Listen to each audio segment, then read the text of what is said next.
बीडचं पालकमंत्रीपद अजित पवारांकडे जाण्याची शक्यता। सुनील तटकरेंचं सूचक विधान धनंजय मुंडेंचा पत्ता कट होणार असल्याची सूत्रांची माहिती।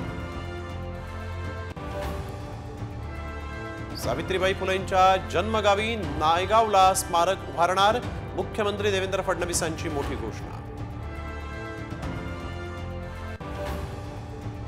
क्रांतिज्योती सावित्रीबाई फुलेंचा ऑक्सफर्डकडून सन्मान, सावित्रीबाईंच्या नावानं शिष्यवृत्ती, पदव्युत्तर शिक्षणासाठी विविध सवलती। परकीय गुंतवणुकीत महाराष्ट्र अग्रेसर, वर्षभराच्या 94.71% गुंतवणूक फक्त 6 महिन्यांमध्ये, मुख्यमंत्री फडणवीसांची माहिती।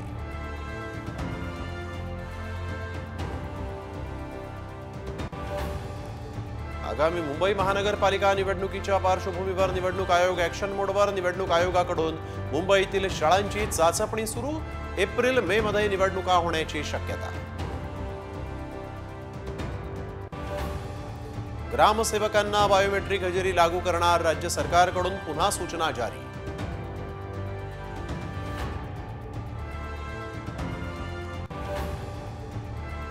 कॉपी मुक्तसाठी शिक्षण विभाग अलर्ट, 10वी-12वी परीक्षेसाठी सीसीटीव्ही सह व्हिडिओ रेकॉर्डिंग।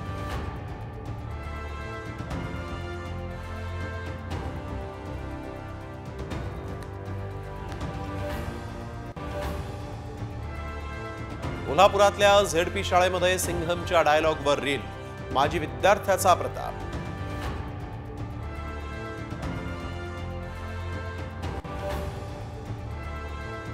देशातील पहिल्या स्लीपर वंदे भारत एक्सप्रेसची चाचणी यशस्वी, दिल्ली श्रीनगर मार्गावर धावणार रेल्वे।